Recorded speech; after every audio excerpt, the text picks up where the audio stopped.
श्रीशैलेशदयापात्रं देवत्यादिगुणार्णवम् यतीन्द्रप्रवणं वन्दे रम्यजामातरं लक्ष्मीनाथसमारम्भां नाथयामुनमध्यमाम् अस्मदाचार्यपर्यन्तां वन्दे गुरुपरम्पराम्।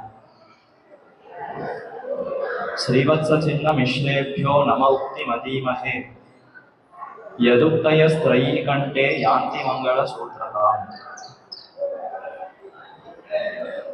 திருவரங்கன் திருமுற்றத்து அடியார்கள், இங்கே கூடியிருக்கக்கூடிய அத்தனை அடியார்களுக்கும் முதற்கண் அடியனுடைய பிரணாமங்களை தெரிவித்துக் கொள்கிறேன்.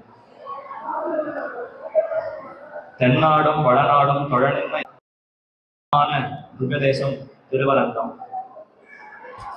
வேறுபற்றாக இருக்கக்கூடிய இந்த திவ்யதேசத்திலே அடியேன் போன்ற சிறிய ஞானத்தனுக்கும் சுவாமியினுடைய சன்னதி முன்பாகவே அவருடைய அந்த கோபுரத்துக்கு முன்னாடியே இருந்து கொண்டு அந்த எம்பெருமானை பத்தி சுவாமி கூறத்தாழ்வான் எப்படியெல்லாம் அனுபவித்தார் என்ன அந்த விஷயத்தை பத்தி ரெண்டொரு வார்த்தை விண்ணப்பிக்க வேண்டும்னு ஒரு நியமனம். இது அடியனுக்கு கிட்டியதே ஒரு பெரிய பாக்கியமாக கருதுகிறேன். இன்னும் எத்தனையோ மகான்கள் பெரியவர்கள் எல்லாம் இந்த இடத்துல இருந்து உபன்யசித்திருக்கிறார்கள். அவர்களுக்கு நடுவே ஞானத்திலும் சிறியவன், வயதிலும் சிறியவன், இப்படி ரொம்ப சிறியவனா இருக்கக்கூடிய எளியவனா இருக்கக்கூடிய என்னையும் இந்த இடத்துல ரெண்டு வார்த்தை விண்ணப்பிக்க வேண்டும்னு சொன்னது ஒரு பெரிய பாக்கியம். அடியனுக்கு இதன் மூலமாக ஒரு சத்தையை ஏற்படுத்த வேண்டும் என்னதான் பெரியவர்களுடைய திருவுள்ளம் என்று கொண்டு சுவாமி கூறத்தாழ்வார் எப்படி சக்கரவர்த்தி திருமகன் ராமபிரான அனுபவித்தார் என்ற விஷயத்தை பற்றி தான் உபன்யசிக்க வேண்டும். இருந்தாலும் ஒரு 5 நிமிஷம் அதற்கு முன்பாக இன்றைய நாள் பொழுது, இன்றைய ஆச்சரியமான ஒரு தினம், சுபமான தினம், நாம் எல்லாம் கூடியிருக்கக்கூடிய இந்த சுபமான தினத்துக்கு இருக்கக்கூடிய பெருமை என்ன என்பதையும் சற்று அனுபவிக்க வேண்டும். எத்தனையோ தினங்களை கொண்டாடுகிறோம். அவரவர்கள் வாழ்க்கையில பிறந்த நாளை கொண்டாடுவது உண்டு. பிறந்த நாளுக்கு அடுத்து முக்கியமான பார்த்தா திருமணமான நாள்னு கொண்டாடுவது. அடுத்து ஏதோ பதவி உயர்வு பெற்றோம், ஒரு பெரிய இடத்துக்கு சென்றோம் என்ற அந்த மாதிரியான நாட்களோடு கொண்டாடுவது உண்டு. இதெல்லாம் நம்முடைய வாழ்க்கையில எத்தனையோ நாள்களை கொண்டாடுகிறோம். இதனாலதான் ஒன்றும் பிரயோஜனம் இல்லை. நாமெல்லாம் ஜீவாத்மாக்கள், எம்பெருமானுக்கே அடிமை. அப்படிப்பட்ட ஜீவாத்மாவுக்கு எது முக்கியமான நாள்னா ஆழ்வார்களும் ஆச்சாரியர்களும் அவதரித்த நாள். அவருடைய உபதேசத்தை நமக்கு காலக்ஷேபமாக வழங்கி ஞானத்தை புகூட்டி அன்று நான் பிறந்திலேன் பிறந்த பின் மறந்திலேன் என்கிற ஒரு நிலையை நமக்கு ஏற்படுத்தின அந்த தினம்தான் நமக்கு ஒரு சுபமான தினம். ஒரு ஆச்சாரியனை கட்டி பஞ்சசம்ஸ்காரம் செய்து கொண்ட பிற்பாடுதான் நமக்கு ஞான ஜென்மமே ஏற்படுகிறது. அதற்கு முன்னாடி ஏதோ உடல் ஜென்மம், உடல் பிறவி ஏற்படுகிறதே தவிர அதனால நமக்கு ஒன்றும் பெரிய லாபம் இல்லையே. எத்தனையோ காலமா பிறந்து கொண்டுதான் இருக்கிறோம், எத்தனையோ ஜென்ம ஜென்மமா பல பிறவிகளை எடுத்தோம். அதனால நமக்கு அந்த பெருமையும் மேன்மையும் ஏற்படவில்லை. ஆனால் இந்த பிறவியிலே எம்பெருமானை பற்றி தெரிந்து கொண்டிருக்கிறோம். பெருமாளை பத்தி நல்லா அனுபவிப்பதற்கு பாசுரங்கள் பலதையும் சொல்லி கொண்டிருக்கிறோம். யாரோ ஒரு ஆச்சாரியனை பத்தி அவர் மூலமாக பல அர்த்தங்களை நாம கேட்கிறோம்னு சொன்னால் இந்த ஒரு பாக்கியம் நமக்கு இந்த பிறவிலனோ கட்டி இருக்கிறது. அதிலும் ஏதோ ஒரு நாள் தானே அவருக்கும் நமக்கு ஒரு தொடர்பு ஏற்பட்டது. அப்படிப்பட்ட ஒரு தொடர்பு இருக்கக்கூடிய அந்த நாள், ஒரு ஆச்சாரிய சம்பந்தம் பெற்ற நாளை கொண்டாட வேண்டும். அப்படி எத்தனையோ ஆச்சாரியர்கள் அமைந்திருக்கிறார்கள். அவரவருக்குன்னு பல ஆச்சாரியர்கள் உண்டு. ஆனா ஆச்சாரியர்களுக்குள்ளே சார்வபௌமராய் அத்தனை ஆச்சாரியர்களாலும் தங்களாலே மிகவும் பரிந்து ஆசையோடு பற்றப்பட்ட ஒரு ஆச்சாரியர்னு பார்த்தார் சுவாமி ராமானுசர். நடுநாயகமாய் ராமானுசருடைய திருநாமத்தாலே தான் இந்த சம்பிரதாயமே எம்பெருமானார் தரிசனம் என்று வழங்கப்பட்டு வருகிறது. அப்படி சுபமான அந்த சுவாமி எம்பெருமானார் ஜெகத்தினுடைய உஜ்ஜீவனத்திற்காக ஜெகதாச்சாரியர் என்ற திருநாமத்தோடு அவதரித்தார் சுவாமி ராமானுசர். அனந்த பிரதமம் ரூபம் லக்ஷ்மணஸ்து ததப்பரம் பலபத்ர ஸ்திருதீயஸ்து கலவு கஷ்டித் பவிஷ்யதி என்று ஒவ்வொரு சமயத்துல ஆதிசேஷன் ஒவ்வொரு விதமாக இருந்து பெருமானுக்கு கைங்கரியம் பண்ணுகிறார். கலியுகத்திலே சுவாமி ராமானுசராக அவதரித்து எல்லா திவ்யதேசங்களையும் நன்றாக சீர்மைப்படுத்தி நிர்வாகங்களெல்லாம் சரி பண்ணி அந்தந்த எம்பெருமானுக்கு அத்தானி சேவகம் தொண்டு செய்தவர் சுவாமி ராமானுசர். அது மட்டும் இல்லாது இன்னார் இணையார்ங்கிற வேறுபாடு இல்லாமல் அனைவரும் எம்பெருமானுடைய சொத்து.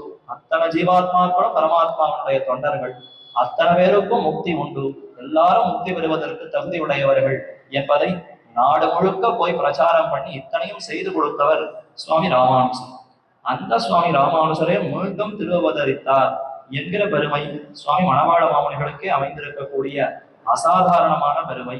ஐப்பசி மாசம் திருமூல நட்சத்திரத்திலே சுவாமி மணவாள மாமுனிகள் அவதரித்தார்.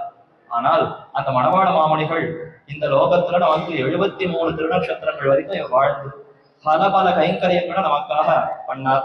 திவ்யதேச எம்பெருமானுக்கெல்லாம் போய் கைங்கரியம் பண்ணார். அனைத்து பாகவத பெருமக்கள் அத்தனை பேரும் உஜ்ஜீவனம் அடைய வேண்டும் என்பதற்காக பல பல ஆச்சாரியர்களை பல இடங்கள்ல எல்லாம் அனுப்பி வடக்கு பக்கம், கிழக்கு பக்கம், தெற்கு பக்கம், மேற்கு பக்கம்னு பல ஆச்சாரியர்கள் அனுப்பி ஆங்காங்கு இருந்து கொண்டு பலரையும் திருத்த வேண்டும் என்னெல்லாம் செய்தார். அப்படிப்பட்ட ஆச்சாரியனை நம்முடைய நம்பெருமாள் பெரிய பெருமாள் தாமே ஆச்சாரியராக வரித்தார். அது ஒரு சுபமான ஆணி மாசத்து திருமூல நட்சத்திரம். அவர் அவதரித்தது ஐப்பசி மாசம் திருமூல நட்சத்திரம். அதற்கு பல ஆயிரம் ஆண்டு பல பல ஆண்டுகளுக்கு பிற்பாடு ஒரு காலத்திலே அவர் ஈடு காலக்ஷேபம் சாதிக்க ஒரு ஆணி மாசத்து திருமூல நட்சத்திரத்திலே பெரிய பெருமாளாக எம்பெருமானே அந்த மணவாள மாமன்களை ஆசிரயித்தார். அவரை ஆச்சாரியராக கொண்டு அவருக்கு தனியன் சமர்ப்பித்தார் என்ற விஷயம் அனைவருக்கும் தெரியும். அப்படி நம்முடைய பெருமாளாலேயே ஆச்சாரியர் என மதிக்கத்தக்கவராய் புகழ் பெற்று விளங்கக்கூடிய சுவாமி மணவாள மாமனிகள் பரமபதத்தை அடைந்த நாள், தன்னுடைய ஜோதி பரமபதத்தை அடைந்த நாள் எதுன்னா அது இன்றைய தினம். இந்த மாசி மாசத்து இந்த கிருஷ்ணபக்ஷ துவாதசி தினம். இன்றைய தினம்தான் மணவாள மாமுனிகள் இந்த பூவுலகத்தை விட்டு தன்னுடைய இயற்கையான அந்த ஆதிசேஷ உருவத்தோடு வைகுந்தத்திலிருந்து நித்திய கைங்கரியத்துக்கு சென்றார் என்ற அந்த நாள் இன்றைய தினமாக அமைந்திருக்கிறது. இந்த தினத்தை பெரிய பெருமாளே திருவத்தியன மகோத்சவமாக கொண்டாடுகிறார். என்ன, ஒரு ஆச்சாரியனுக்கு ஒரு சிஷ்யன், நெருக்கமாக இருக்கக்கூடிய ஒரு சிஷ்யன் ஆச்சாரியனுக்கு அந்த கர்த்தவியத்தோடு அவர் பண்ண அந்த உபகாரத்தை மனதிலே கொண்டு எப்போதும் அவருக்கு இந்த சரம கைங்கரியத்தை பண்ண வேண்டும் என்று சாஸ்திரம் விதிக்கிறது. அப்படி பார்த்தால் இப்ப மணவாள மாமுனிகளுக்கு நெருக்கமான சிஷ்யர், எப்போதும் இருக்கக்கூடிய ஒரு சிஷ்யர் யாருன்னா பெரிய பெருமாள் நம்பெருமாள். இவர் தானே எப்போதும் இருப்பார். அவருக்கு நெருக்கமாக அஷ்டதி கஜாச்சாரியர்கள் உண்டு, நவரத்னங்கள் முதலான சிஷ்யர்கள் உண்டு. ஆனா எல்லோருமே சில காலத்துக்கு மட்டும்தான் இருந்தனர். ஆனா இன்னும் கலியுகம் முடிகிற வரைக்கும் எப்போதும் இங்கு நீங்காமல் இதை விட்டு நகராமல் இருக்க போகிற ஒரு சிஷ்யர் உண்டான்னா அவர் பெரிய பெருமாள். இங்கிருந்து நகரப் போவதில்லை. கலியுகத்துல அதுவும் இந்த சம்சாரத்தை முழுவதையும் கிழங்கெடுக்காமல் இங்கிருந்து பேரேன் என்றுதான் சயனித்துக் கொண்டிருக்கிறார். அவ்வெம்பெருமான அந்த மணவாள மாமனிகளுடைய நேர சிஷ்யரானபடியினாலே மாமுனிகளுக்கு வருஷந்தோறும் இந்த திருவத்தியன மகோத்சவத்தை நடத்தி கொண்டு வருகிறார். இன்றைய தினம் மதிய பொழுதிலே மணவாள மாமனிகளுடைய அந்த சன்னதியிலே இங்கிருந்து பெரிய பெருமாள் அமுது செய்த அந்த பிரசாதங்கள் பெரிய அவசரம் அத்தனையும் எழுந்தருள பண்ணி கொண்டு நேரே அந்த பட்டர் சுவாமியை அங்க எழுந்தருளி அந்த மணவாள மாமனிகளுக்கு அதை அத்தனையும் கண்டருள பண்ணினார். அவருடைய திருவாராதன சமயத்திலே அந்த வெத்தலை பாக்கு அடைக்காய் அமுது சமர்ப்பித்துக் கொள்வதில்லை என்கிற அளவிற்கு பெரிய பெருமாள் இன்னும் ஒவ்வொரு வருஷமும் அதை தாம் இந்த திருவத்தியன மகோத்சவத்தை நடத்தி கொண்டு வருகிறார். அப்படி பெரிய பெருமாளாலேயே மிகவும் மதிக்கப்பட்ட சிறந்த ஆச்சாரியரான மணவாள மாமுனிகள் அவர் பராமரித்த ஒரு தினம். இது சுபமான தினமா என்றால் ஆச்சாரியர்களுடைய எல்லாமே அவருடைய அத்தனை செயல்கள் அவருடைய உபதேசங்கள் அனைத்துமே நமக்கு சுபம்தான். நம்ம உலகத்தை விட்டு அவர் கிளம்பி சென்றாலும் அவர் நமக்காக எத்தனையோ உபதேசித்து எத்தனையோ கைங்கரியங்களை செய்திருக்கிறாரா. அப்படிப்பட்ட மாமுனிகளுடைய அந்த பரமதமுடைய இந்த தினத்தை எம்பெருமானும் தாமும் அதை ஒரு கர்த்தவியத்தோடு நமக்கு இது முக்கியமான கடமை என்று கொண்டு தாமே அனுஷ்டிக்கிறார்னு சொன்னால், பெரிய பெருமாளே அனுஷ்டிக்கிறார்னா அது சுபமான ஒரு தினம் தானே. தன்னுடைய கைங்கரியத்துல இன்னும் நெருக்கமாக கொண்டார். அதுதானே இப்ப நடந்தது.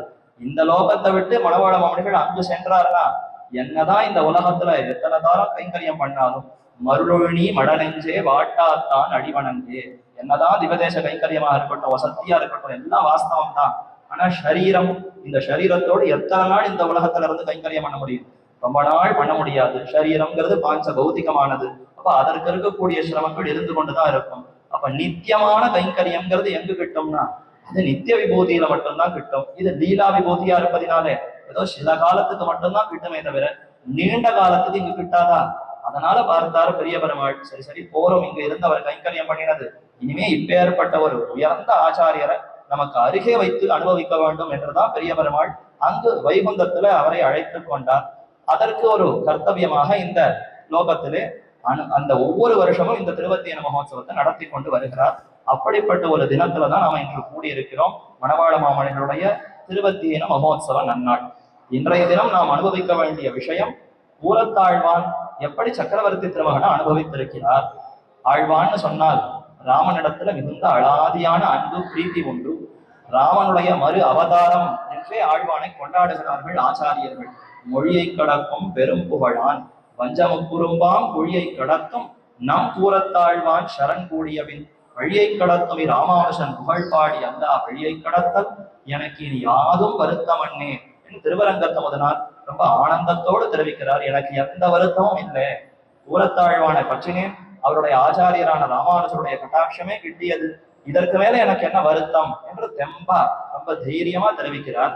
அந்த கூரத்தாழ்வானுக்கு எப்பேற்பட்ட பெருமைனா, மொழியை கடக்கும் பெரும் புகழான். அவருடைய புகழ ஏதோ எந்த மொழியிலையும் பேச முடியாது, தமிழ் மொழியிலையும் பேசி முடிக்க முடியாது, வடமொழியா இருக்கட்டும், எந்த மொழியாக இருந்தாலும் எத்தனை சொற்களை இட்டு நிரப்பினாலும் அவருடைய புகழ் பெருமைகளை பேசி முடிக்க முடியுமான்னா, வாசா மகோச்சரம், வாக்குக்கும் மனதுக்கும் எட்டாத பெருமை கொண்டிருப்பவர். அதுதான் மொழியை கடக்கும் பெரும் புகழ்.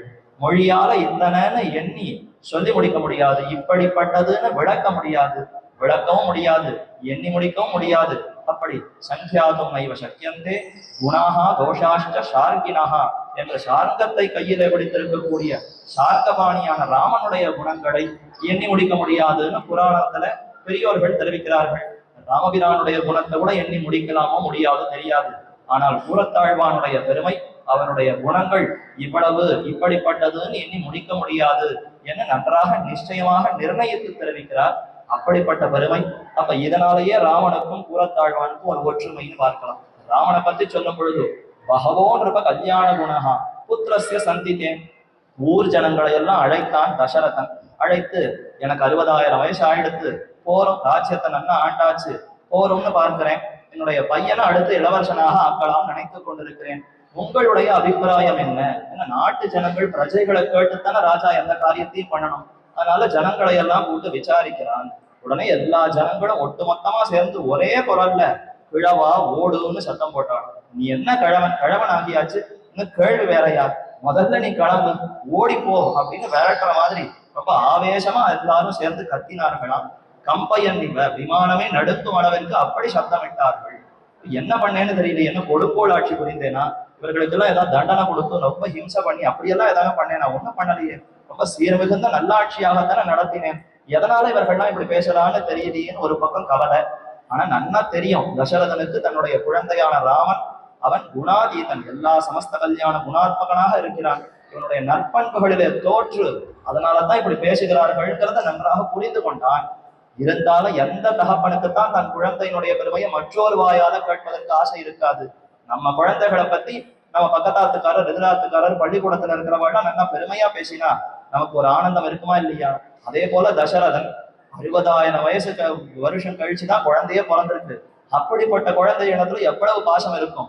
அந்த பாசத்தினாலே இவர்கள் எல்லாம் நம்ம ராமனை பத்தி என்னதான் அப்படி சொல்றான்னு பார்க்கணுமே, கேட்கலாம். எதனால இப்படி சொல்லுகிறீர்கள்னு ஜனங்களை பார்த்து கேட்க, அதை எப்படி எங்களால சொல்லி முடிக்க முடியும்? மகவோன்ற கல்யாண குணகா புத்திரஸ்ய சந்திதே, இப்படி எண்ணிறந்த கல்யாண குணங்கள் நற்பண்புகளோடு கூடியிருக்கக்கூடிய ராமனை நீ குழந்தையாக பெற்றாயா?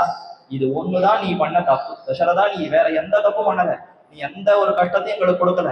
ஆனா இப்படி கல்யாண குணம் காடலாக இருக்கக்கூடிய ஒரு ராமன்ற ஒரு குழந்தைய நீ உனக்கு புத்திரனாக பெற்றிருக்கிறாயே, அப்படி பெற்றதினாலேயே எங்களுடைய மனசெல்லாம் அவனிடத்திலேயே பறி போயிடுத்து. ராமோ ராமோ ராமயிதி பிரஜானன்னு ராமபூதம் ஜெகதபூது ராமே ராஜ்யம் பிரசாசதி என்ன உலகத்துல இருப்பவர்கள் ராமராஜ்யம், கோசல ராஜ்யம், அயோத்தி ராஜ்யம் மட்டும் இல்லை, ஊர் முழுக்க உலகம் முழுக்க ராமனையே பிதற்றினார்கள். உலகம் வேறு ராமன் வேறு என்பதே போயிருந்தான். உலகம் முழுக்கும் ராமமயமாகவே ஆகிவிட்டது. யாரை கேட்டாலும், சின்ன குழந்தையாக இருக்கட்டும், பெரியவனாக இருக்கட்டும், பண்டிதனாக இருக்கட்டும், பாமரனாக இருக்கட்டும், ஸ்திரீயாக இருக்கட்டும், புருஷனாக இருக்கட்டும், பாலாபி கிரீடமானாக சக்தமனாக, இப்ப விளையாட்டில புத்தி செல்லக்கூடிய குழந்தைகள் கூட ராமன் ராமன் ராமன் விஷயமாகவே பேசிக் கொண்டிருந்தார்கள். மரங்களாக இருக்கட்டும், மாக்கள் விலங்குகளாக இருக்கட்டும், மக்கள் ஜனங்களாக இருக்கட்டும், அனைவரும் ராமகுணத்துல ஈடுபட்டிருந்தார்கள். எண்ணிறந்த கல்யாண குணம் கடலாக இருக்கக்கூடிய ராவணனை நீ குழந்தையாக பெற்றாயா, அதுதான் நீ பண்ண ஒரே குற்றம்னு அங்க சொல்லி முடித்தார்கள். எதற்கு இதெல்லாம் கூற வந்தேன்னா, ராமன் சொன்னாலே சமஸ்த கல்யாண குணாத்மகன், அனைத்து கல்யாண குணங்களையும் கொண்டிருக்கிறான். ஆனா அதை சொல்லி முடிக்க முடியுமான்னா முடியாது. ஏதோ 2-3 சொல்லலாம். வாத்சல்யம், சௌசீல்யம், இது முதலான குணங்கள் உண்டு. இந்த நாட்டு ஜனங்களுக்குள்ளே அவர்களுக்கு ஒரு நன்மை ஏற்பட்டதுன்னு சொன்னா முதல்ல மகிழ்பவன் ராமன் தான். அதே மாதிரி அவர்கள் குடும்பத்துல துக்கம் ஏற்படுறதுன்னா முதல்ல வருந்துபவனும் ராமன் தான்.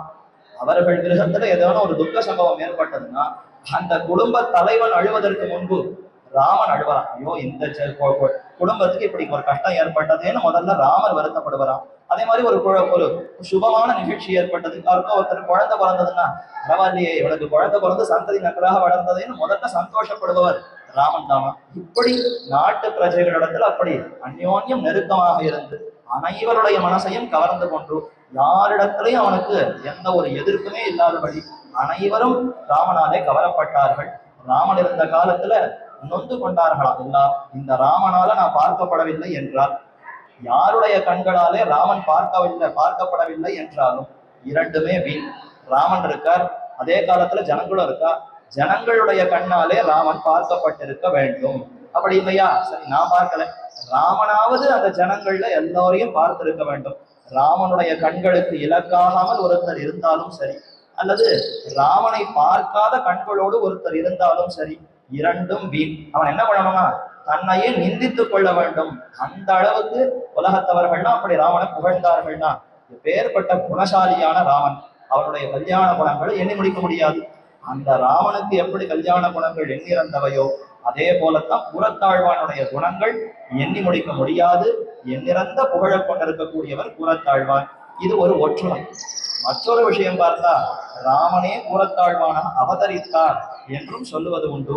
இப்போ முதல்ல ஒரு ஸ்லோகம் பார்த்தோமே, அனந்த பிரதமம் ரூபம் லக்ஷ்மணஸ்து ததப்பரம் பலபத்ர ஸ்திருதீயஸ்து கலவு கஷ்டித் பவிஷ்யத்தின்னு பார்த்தோமா. ஆதிசேஷன் முதல்ல அனந்தனாக இருக்கிறார். ஏஷநாராயணன் ஸ்ரீமான் க்ஷீரார்ணவ நிகேதனா நாகபரியங்க முத்ருஜ்ய என்ன திருப்பார்கடல்ல எம்பெருமான் சயனித்தால் அவருக்கு பரியங்கமாக அரவணையாக ஆதிசேஷன் இருக்கிறார். வைகுந்தத்துல எம்பெருமான் வீற்றிருக்கிறான்னா சிறந்த சிங்காசனமாக ஆதிசேஷன் இருக்கிறார். இப்படி முதல் நிலையில ஆதிசேஷன் தான் கைங்கரியம் பண்ணி கொண்டிருக்கிறார். ஆதிசேஷ வடிவத்துல இருக்கிறார். அனந்த பிரதமம் ரூபம். அடுத்து ராமனாக அவதரித்தார். வேதவேத்யே பரே பும்சி ஜாதே தசரதாத்மஜே. வேத வேத்யன், வேதங்களாலே புகழப்படக்கூடியவன், அனைத்து வேதங்களாலும் பரமாத்மா என்று புறப்படக்கூடிய திருமால் சாட்சாத்து ராமனாக தசரத குமரனாக சக்கரவர்த்தி திருமகனாக அவதரிக்க, அந்த ராமன் திருமால் எப்ப ராமனாக அவதரிச்சுட்டாரோ அப்ப ஆதிசேஷன் பார்த்தார், நாம் அவதரிக்க வேண்டியதுதான். லக்ஷ்மணஸ்து ததப்பரம். அந்த சக்கரவர்த்தி திருமகனாக ராமன் அவதரித்த சமயத்திலே ஆதிசேஷனான இவரும் அதே தசரதனுக்கு குமரனாக லக்ஷ்மணராக இளைய பெருமாளாக அவதரித்து சுற்றமெல்லாம் பின்தொடர தொல்காணம் அடைத்தவனே. சுற்றத்தவர்கள் ஒவ்வொருத்தரும் ராமனுக்கு என்னென்ன கைங்கரியம் பண்ணுவார்களோ அனைத்து கைங்கரியத்தையும் தான் ஒருத்தரே பண்ணினார். காட்டுக்கு போலச்ச சுற்றமெல்லாம் பின்தொடர தொல்காணம் அடைந்தவனேன்னு குலசேகராழ்வார் சக்கரவர்த்தி திருமகனை கொண்டாடுகிறார். அவரை எல்லாரையும் அழைத்து கொண்டு போனார். ஒரு சீதா பிராட்டி, ஒரு லக்ஷ்மணன், மூவரோடு சேர்ந்துதான் காட்டுக்கு ஏகினார் ராமன். அப்படி இருக்கிறச்ச சுற்றத்தவர்கள் எல்லோரும் உறவுகாராலெல்லாம் கூட்டிக் கொண்டு போனார்னு குலசேகராழ்வார் சொல்றாரு. என்ன ராமாயணம் தெரியாதா அப்படின்னு நாம கேட்போம். கிடையவே கிடையாது. அவருக்கு ராமாயணம் தெரியாதா? ராம கதையில ஈடுபட்டு ராமனே தன்னுடைய பிராணன், ராமனுக்கு ஒண்ணுன்னா நான் உயிர் தரிக்க மாட்டேங்கிற அளவுக்கு ஈடுபட்டு இருந்தார். ஆனா அவருடைய வார்த்தை சுற்றமெல்லாம் பின்தொடர தொல்காணம் அடைந்தவனே என்று இருக்கிறது. என்ன அழகா வியாக்கியானத்துல விவரிக்கிறார்கள்.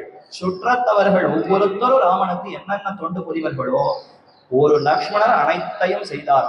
தந்தை என்ன பண்ணுவானோ, தாய் என்ன பண்ணுவளோ, சகோதரி என்ன பண்ணுவளோ, சகோதரன் என்ன பண்ணுவானோ, பெரியப்பன், சிற்றப்பன், சிற்றன்னை, பெரியன்னை, இவாள்லாம் என்னென்ன பண்ணுவாளோ, என்னென்ன உறவுகாரர்கள், நண்பர்கள், குரு, ஆச்சாரியன், யார் யார் என்னென்ன ராமனுக்கு கைங்கரியத்தை புரிவர்களோ அனைத்து தொண்டுகளையும் லக்ஷ்மணன் ஒருவனே செய்தான். அப்படி இடம் உண்டானா இத ராமனே சொல்லிக்கிறார். எனக்கு தந்தை மறிக்கவில்லை லக்ஷ்மணா, உனக்குத்தான் தந்தை மறித்து விட்டாள். சீதைக்கு மாமனார் போயிட்டார், ஆனா எனக்கு தந்தை மறிக்கவில்லைன்னு ரொம்ப தெம்பா சொல்லிக்கிறார். ஏன்னா நீ இருக்கிய தந்தை உன்னை வைத்து போனதுனாலே எனக்கு எந்த கவலையும் இல்லாமல் எல்லாத்தையும் நீ பார்த்து செய்கிறாய் என்று ராமனே கொண்டாடி தெரிவிக்கிறார். அவருடைய திருப்தியே இங்கு வெளிவருகிறதுன்னா இப்ப லக்ஷ்மணர் எப்படி கைங்கரியம் பண்ணியிருக்கார், இப்படியெல்லாம் லக்ஷ்மணராக இருந்து ஆதிசேஷன் கைங்கரியம் பண்ணார். அடுத்து பலபத்ர ஸ்திருதியஸ்து, அதே திருமால் அடுத்து உருத்தி மகனாய் பிறந்து ஓரிரவில் உருத்தி மகனாய் ஒழித்து வளர்த்தான். தேவகிக்கு குமரனாக அவதரித்தான். நந்தகோபன் குமரனாக யசோதைக்கு இளம் சிங்கமாக மாறி கோகுலத்தில் எல்லா சேட்டைகளையும் புரிந்தான். அப்போ அதே ஆதிசேஷன் மறுபடியும் பார்க்கிறார், மீண்டும் இவருக்கு கூடவே தொண்டு புரிவதற்கு அவதரிக்க வேண்டும். பலபத்ரன் பலராமன் செம்பொற்கழலடி செல்வா பலதேவா.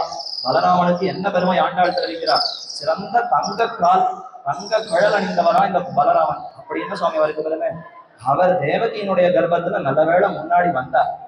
இப்ப ராமாவதாரத்துல ராமனுக்கு தம்பியாகத்தான் ஆதிசேஷன் அவதரித்தார்.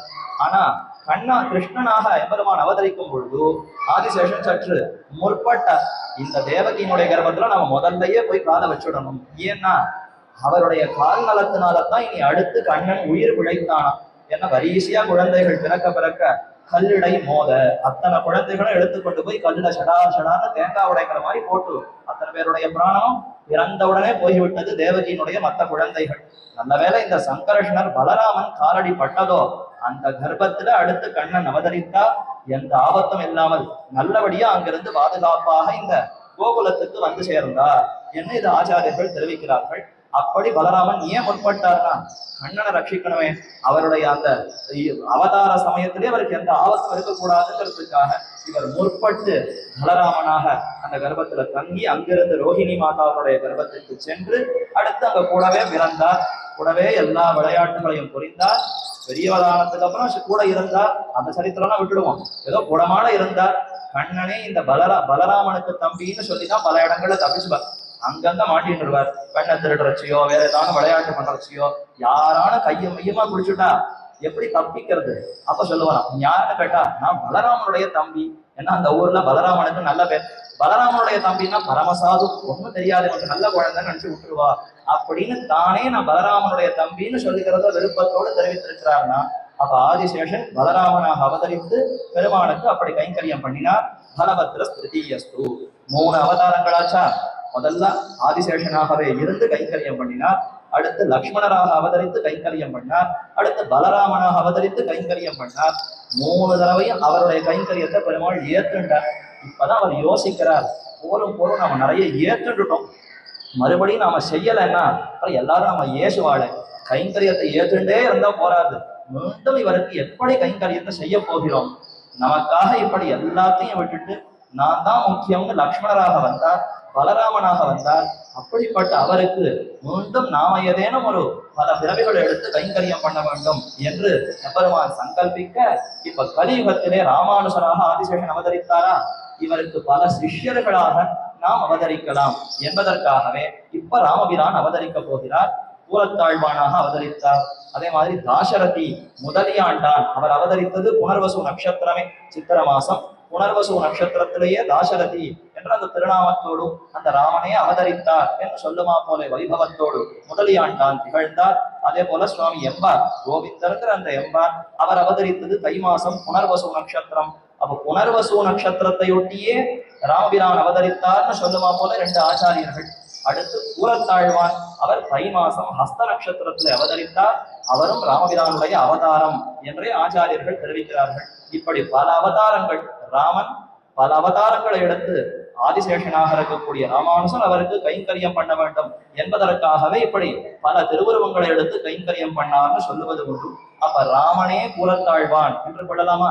இன்னைக்கும் கூலத்துல போய் சேவிக்கிறோம். கூலம்ன்ற அற்புதமான அந்த க்ஷேத்திரத்துல கூலத்தாழ்வான சேவித்தால் அவருடைய திருவாராதன பெருமான் எம்பெருமானாக எழுந்தருள் இருப்பவரே சக்கரவர்த்தி திருமகன் தான். அவர் கூடவே அந்த பக்கத்துல எழுந்தருள் இருப்பார். ரட்சக சுவாமி நல்லா சேவை பண்ணி வைப்பார்.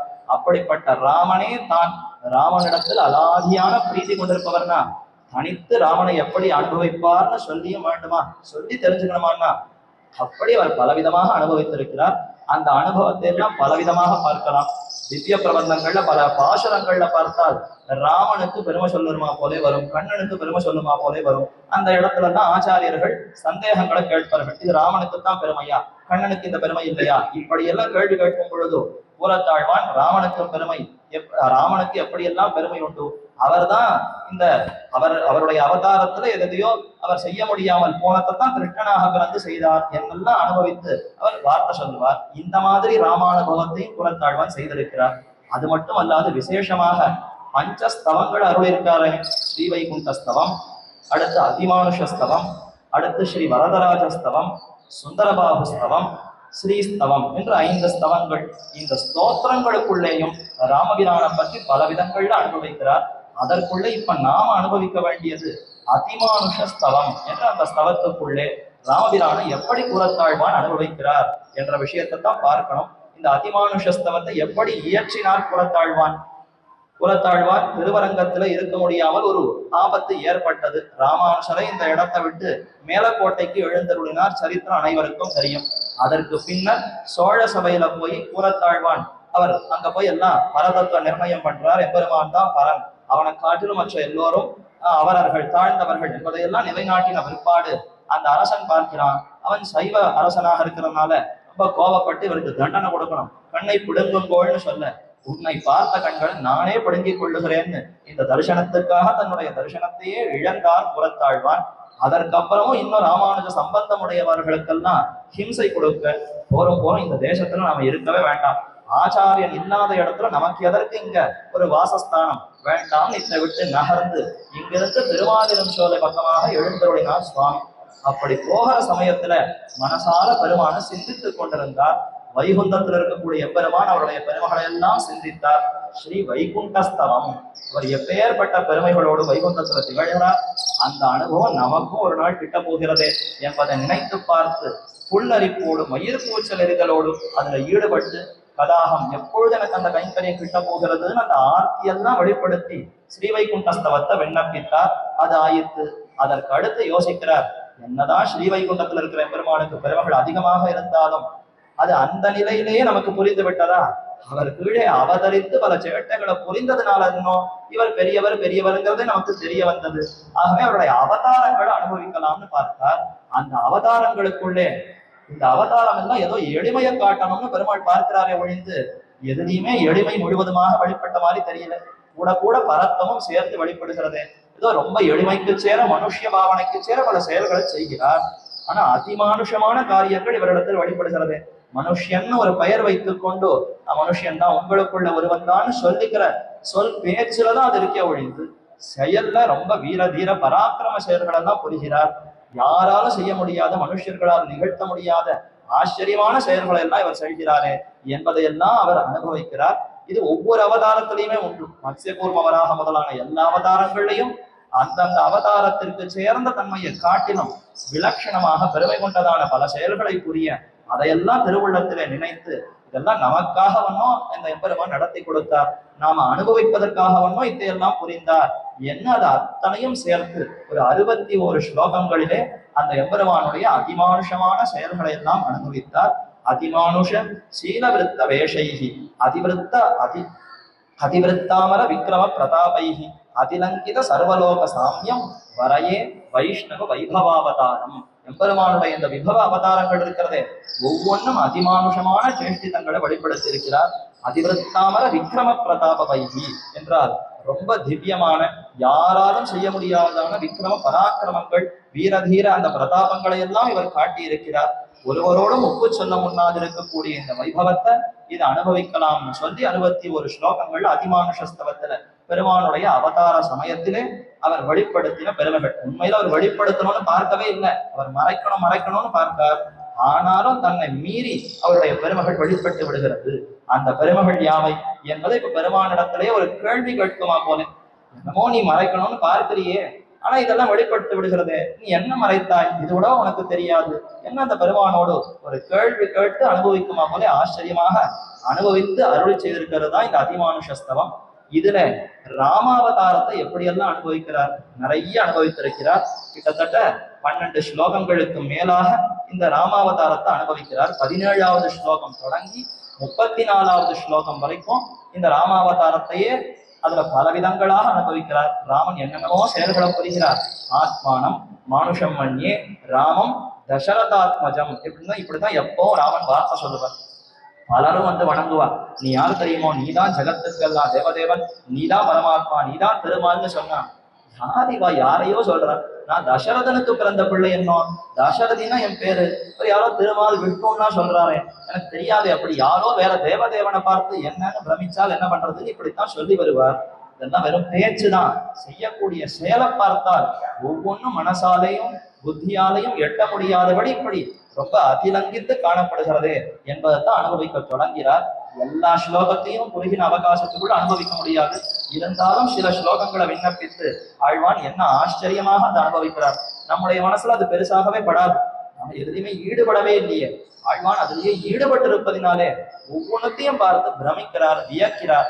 இது கூட கூடுமா, இப்படி கூட செய்திருக்கிறாயே என்று எம்பெருமான் இடத்துல கேட்கிறார். அதைத்தான் இப்ப பார்க்க போகிறோம். 17வது ஸ்லோகத்துல ஆச்சரியமா உன்னிடத்துல சில கேள்வி கேட்கலாம்னு தொடங்குகிறேன்னு சொல்லுகிறார்.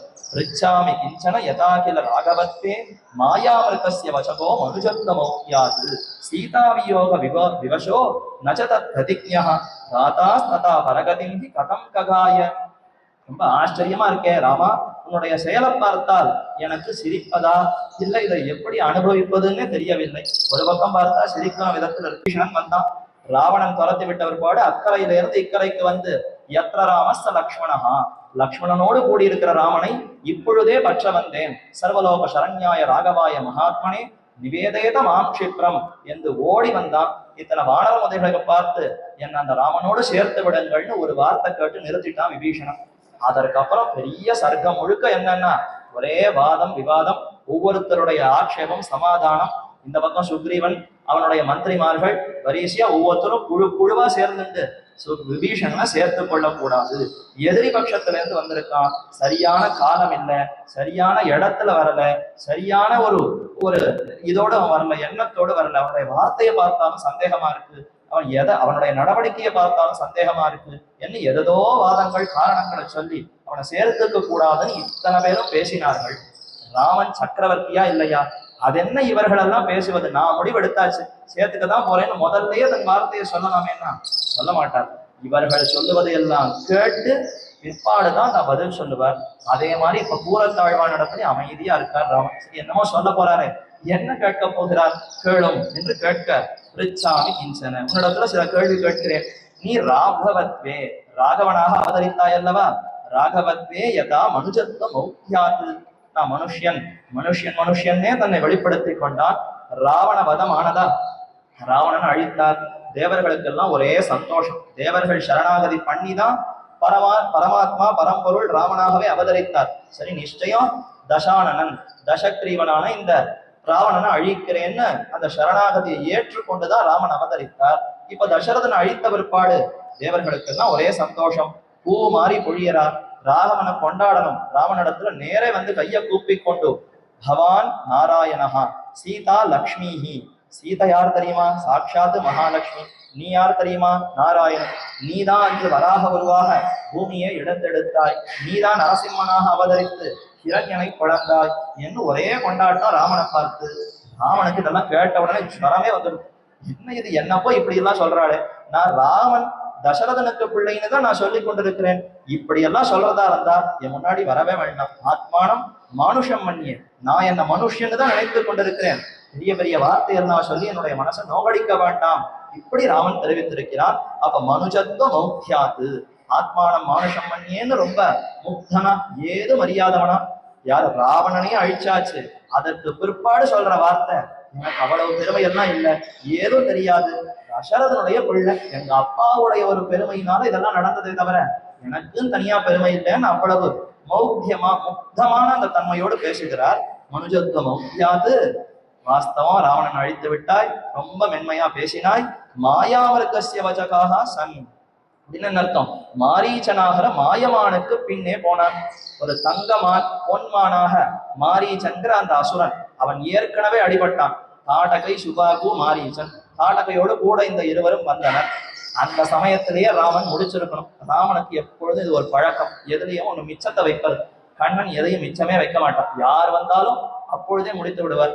ஒரு அசுரனை மிச்சம் வச்சார் கிருஷ்ணாவதாரத்துல கிடையாது. வெண்ணெயில மிச்சம் வச்சார் கிடையாது. பால்ல மிச்சம் வச்சார். எதுவா இருந்தாலும் பாத்திரத்தையும் போட்டு உடைக்கிறது அவருக்கு பழக்கம். ஆனா ராமன்னா எல்லாத்தையும் கொஞ்சம் மிச்சம் வைக்கிறது அவருக்கு பழக்கமா?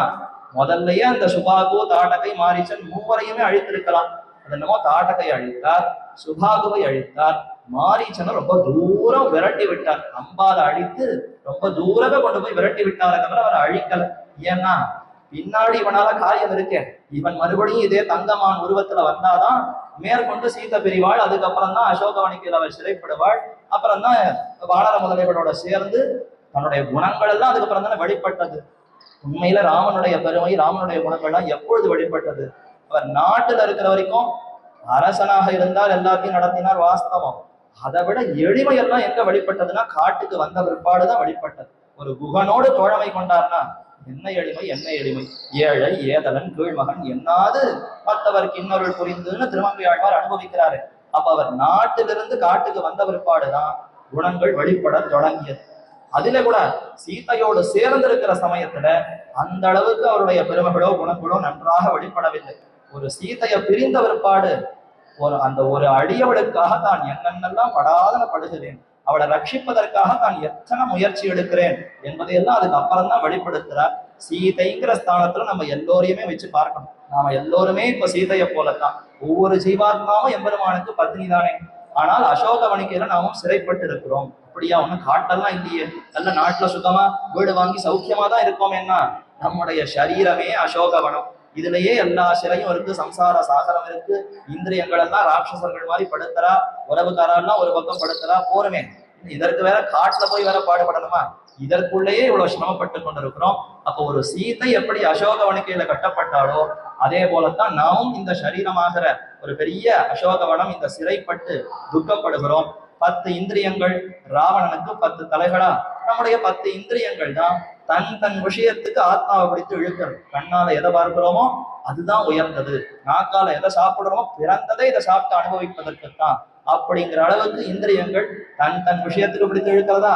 அப்ப ராவணனை போல இந்திரியங்கள் பிடிக்கிறது. அப்ப நம்ம எல்லோரையுமே சீதையை போல கொண்டால் இந்த ஒரு ஜீவாத்மாவாகிற சீதையை ரட்சிப்பதற்கு ராமன் எவ்வளவு போராடினான், எத்தனை பேரோடு சேர்ந்து என்னென்ன மாதிரி எல்லாம் சிரமப்பட்டு அதற்கு இருக்கிற தடைகளை எல்லாம் உடைத்து கடலை அடைத்து, இதெல்லாம் நடக்கக்கூடிய காரியமா? தான் நடத்த முடியாததை கூட நடத்தி காட்டினார். எதற்கு இதெல்லாம் சொல்ல வந்தேன்னா, அப்ப காட்டுக்கு வந்த பிற்பாடுதான் ஒரு சேதனை ரட்சிப்பதற்கு ராமன் எவ்வளவு பாடுபடுகிறான், அவர் எத்தனை எளிமையோடு நடந்து கொள்கிறான். பெருசா எதிர்பார்ப்பதில்லை. எத்தனை குற்றங்கள் புரிந்தாலும் சரணாகத வத்சலகா. ஏன்னா நாட்டுல இருக்கிற வரைக்கும் எந்த ஜனங்களும் குற்றமே புரியல. அப்புறம் எங்க குற்றத்தை மன்னித்து ஏற்றுக்கொண்டாருங்கிற குணமே அங்க வழிபட போவதில்லையே. திரும்பி வைகுந்தத்துல இருக்கிற நிலைதான் அயோத்தியில அரசனாக இருக்கிற நிலை. அப்ப காட்டுக்கு வந்த பிற்பாடு இனி குற்றம் புரிந்தவர்கள் ஒவ்வொருத்தரா வந்து சரணமடைய ஒன்னும் கவலை வேண்டாம், அத்தனை பேரையும் ஏற்றுக்கிறேன். மித்திர பாவேன சம்பிராப்தம் நத்தியஜேயம் கதஞ்சன அனைவரையும் ஏற்றுக்கொண்டார். அப்படி காட்டுக்கு வந்த பிற்பாடு இப்ப மாயா மிருகம் தங்கமானாக இந்த மாரீச்சன் வந்தானா? அவன் வரமாட்டேன்னு சொன்னான். ஆனா ராவணன் தான் பிடித்து நீ கண்டிப்பா போகணும்னா. அப்ப ஆச்சரியமான ஒரு ஸ்லோகத்தை சொன்னான். அப்ரமேயம் ஹி தத்தேஜா எஸ்யசா ஜனகாத்மஜா. ராவணா, நான் ஏற்கனவே பிரம்மச்சாரி ராவன் இடத்துல அபசாரப்பட்டேன். அவன் அடித்த அடி எனக்கு இன்னும் அடிக்கிறது தாங்க முடியல. ராங்கிற எழுத்துல யாரான ஏதான ஒரு சொல்ல தொடங்கினால், ரான் எத்தனையோ சொற்கள் இருக்கே, யாரான எங்கேயான ரான் ஆரம்பிச்சாலே ராமனான் இவருக்கு கதி கலங்கிடும். எங்க ராமன் வந்துட்டானோ ராமன் வந்துட்டானோன்னு அந்த அளவுக்கு எனக்கு பயம் பீடித்து விடுகிறது. அப்படி அடிபட்டு வருந்துகிறேன். மறுபடியும் அந்த ராமன் இடத்துல என்ன போய் அடிபட சொல்லுகிறாயா? வேற வழி இல்லை. இப்ப அவன் சீதையோடு வேற சேர்ந்து விட்டான். பிரம்மச்சாரி ராமனுக்கே பெருமை அதிகம். எஸ்எஸ்ஆ ஜனகாத்மஜா அப்புறமேயம் ஹி தத்தேஜா. அவனுடைய தேஜஸ், அவனுடைய பெருமை, அவனுடைய பிரபாவம் நம்முடைய புத்திக்கே எட்டாது. வேண்டாம்னு சொல்லி பார்த்தான்.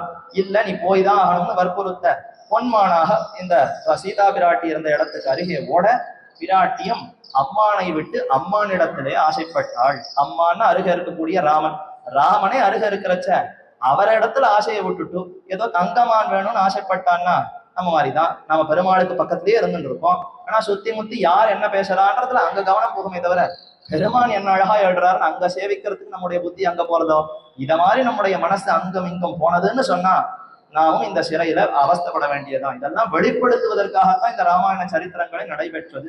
அப்படி அந்த தங்கமான் ஓட அதனிடத்துல சீதா பிராட்டி ஆசைப்பட இப்ப அந்த மானை துரத்தி கொண்டு போகிறார். மாயா மிருகஸ்ய வச்சகா சன் சீதா வியோகே.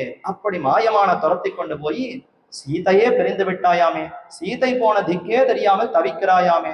ஒவ்வொரு மரத்தையா கேட்கிறார். மரமே கண்டாயா, நதியே கண்டாயா, மலையே கண்டாயா, என்னுடைய பிராணனான சீதை எங்கு போனால் தெரியவில்லையே தெரியவில்லையேன்னு கலங்குகிறார். ரொம்ப மனுஷத்துவ பாவனை, மனுஷனாக அவன் நடந்து கொண்டார். மாயமான துரத்தி கொண்டு போனார். அந்த சமயத்துல சீதை ராவணன் அபகரித்து சென்று விட்டான். எங்கு போனான்னு தெரியல, தேடினே வாஸ்தவம். இதற்கு அடுத்துதான் இப்ப கேள்வி வருது. ததா தத் கதிக்ஞன அபூஹு. அவன் போன போக்கையும் அறியாதவரா இருந்தாரோ. பிராட்டியை பிரிந்து வருந்தினீர், சீதா வியாகத்தினால வருந்துகிறார். எல்லாம் மனுஷ தன்மைக்கு சேர்ந்திருக்கு, வாஸ்தவம். கேள்வி கேட்கிறார். ததா ககாய பரகதிம் கதம் பிராதா. ககாய, ஒரு பறவைக்கு மோட்சம் கொடுத்தாயே, இது எப்படி நடந்தது? மோட்சம் போகிற மார்க்கம் எதுன்னு எங்களுக்கு யாருக்குமே தெரியல. இதுல என்ன ஆச்சரியம்னா, நம்ம அத்தனை பேருக்கும் சீதை எங்க இருக்கிறாள் நல்லா தெரியாது.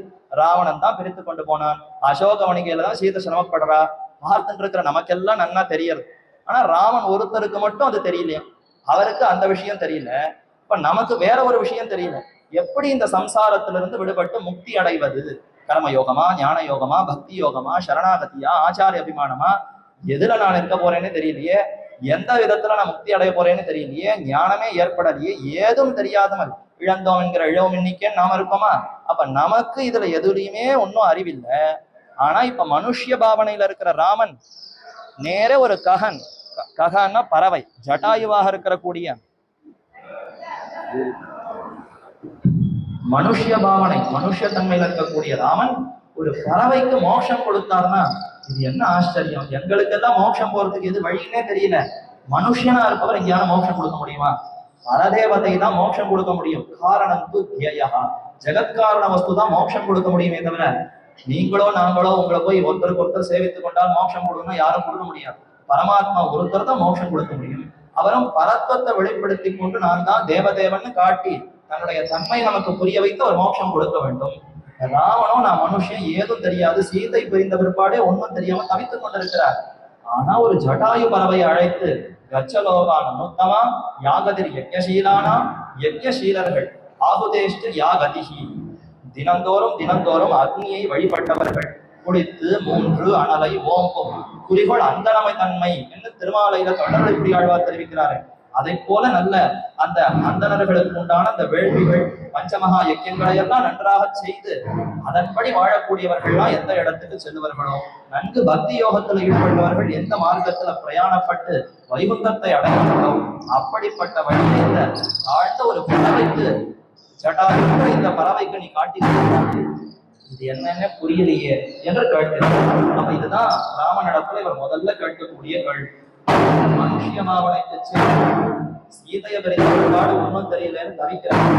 ஆனா எங்களுக்கு தெரியாத மோட்சத்துக்கு உண்டான மார்க்கத்தை மட்டும் ஜட்டாயும் இந்த பறவைக்கு சரியாக காட்டி கொடுத்தாயே, இது என்ன ஆச்சரியம், என்ன ஆச்சரியம்! அப்ப நீ மனுஷன்னு ஒத்துக்கிறையா? அந்த பரதேவத்தைன்னு தான் நான் ஏற்றுக்கொள்ள முடியுது. ஆனா நீ மனுஷன்னு சொல்லிக்கிறாயே, உன்னோட ஒண்ணு பொருந்தவில்லையே என்ன தெரிவிக்கிறார். இதற்கு அடுத்த ஸ்லோகத்தில் தெரிவிக்கிறார். அந்த பறவைக்கு எவ்வளவு தடங்கல்கள் இருக்கு தெரியுமா? மோட்சத்துக்கு போகணும்னா அவ்வளவு சுலபம் இல்லை. ரொம்ப ஞானம் ஏற்பட வேண்டும், ஞானம் கணிந்த நலம் ஏற்பட வேண்டும், பரபக்தி, பரஞானம், பரமபக்தின்னு இத்தனை நிலைகள் ஏற்பட வேண்டும். ஆனானப்பட்ட ஆழ்வாருக்கு பொய் நின்ன ஞானம் பொல்லா ஒழுக்கம் அழுக்கூடாதுன்னு சரணாகதி பண்ண உடனே மோட்சம் கொடுத்தாரான்னா, திருவிருத்தம் 100, திருவாசிரியை 7, பெரிய திருவந்தாதி 87 பாசுரம், திருவாய்மொழி 1000 பாசுரம் முடித்த பிற்பாடுதான் அவா அத்து வீடு பெற்ற என்று குருகூர் சடகோபன் இத்தனை முடிந்த பிற்பாடு பரபக்தி, திருமாலினம் சோழபதிகம் வரைக்கும் பரபக்தியா, சூழ்விஷம் பணிமுகதான் பரஜானமா, முனியே நான்முகனதான் பரமபக்தி தலையெடுத்து இனி திருவானை என்னானை கண்டா என்ன, இனி ஒன்றொழியாய் ஒன்றிட்டாய் நீ ஒன்றொழியாய் பிரார்த்தித்து மடிபிடித்து திருவடியை பிடித்து போய் அடைந்தார்னா, ஆனானப்பட்ட ஆழ்வார்களுக்கே மோட்சம் போறது இவ்வளவு சிரமமா இருக்கு. இந்த ஜடாயு பறவைக்கு எத்தனை தடைகள் இருக்கு பாரு மோட்சத்துக்கு, அதால எப்படி போக முடியும்? அதைத்தான் அடுத்த ஸ்லோகத்தில் தெரிவிக்கிறார். அக்ஷுண்ண யோகபதம் அக்ரியஹதம் ஜடாயும் திரியஞ்சமேவபத மோக்ஷபதே நியோக்தும் சக்னோஷி வேத்சி ச யதாச ததா கதம் துவாம் தேவீம் அவாப்து மனலம் யதிதோ விசிந்தன். தேவியை அடைவதற்கு தெரியல, சீதா பிராட்டியை தேடிக்கொண்டு அவளை பெறுவதற்கு அசமர்த்தராய், சாமர்த்தியம் இல்லாதவராக வருந்தினீரே, ஆனால் இத்தனை தடைகள் இருக்கக்கூடிய இந்த ஜடாயுவை ஒரு நொடியில நான் உன்னை அனுப்புறேன், நீ போய் சேருன்னு அனுப்பி வைத்தாயே. எப்படி அனுப்ப முடியும்? எப்படி அனுப்ப முடியும்? இத்தனை தடைகள் இருக்கு. இந்த கல்லூரியில சேரணும்னா கூட இத்தனை மதிப்பெண் பெற்றிருக்கணும், 10வது தாண்டணும், 12வது தாண்டணும், இதெல்லாம் இருந்தாதான் சேர்க்க முடியும்னு இங்கேயே இத்தனை விதிமுறைகள் இருக்கு. இப்போ மோட்சத்துக்கு விதிமுறை இருக்கா இல்லையா? இந்த மாதிரி இருந்தாதான் மோட்சத்துக்கு போக முடியும். ஈஸ்வரஸ்ட சௌஹார்த்தம் எதிர்ஷ்டா சுகிருத்தம் இத்தனை படிகளை தாண்டணும், அத்வேஷம் ஆதிமுக்கியம் சாது சமாகம் இத்தனையும் தாண்டி பெருமானுடைய நெருகேற்று கிருபையினால்தான் போக முடியும். அதை சம்பாதிக்கணும்னா பல ஜென்மங்கள் எத்தனையோ தேவைப்படும். ஆனா இந்த ஜடாயுக்கு பாருங்கள், அக்ஷுண்ண யோகபதம், யோக மார்க்கத்தை அபியசியாதவரும். அவர் எங்கேயான கர்மயோகம் பண்ணார். பிறந்ததே பறவை ஜாதி, பறவையா இருப்பவர் போய் வேதாத்தியனம் பண்ண முடியுமா? வேதாந்தத்தை வாசித்து அர்த்தத்தை தெரிந்து கொள்ள முடியுமா? இடைவிடாத தியானம் பண்ண முடியுமா? ஏதும் முடியாது. யோகத்துக்கு அருகதையே இல்லை அவரிடத்துல. கர்மயோகம், ஞான யோகம், பக்தி யோகத்தை கடைபிடிக்கலாம்னா அதுக்கு தகுதியே அவரிடத்துல இல்லாத ஒரு பிறவியில பிறந்திருக்கார்.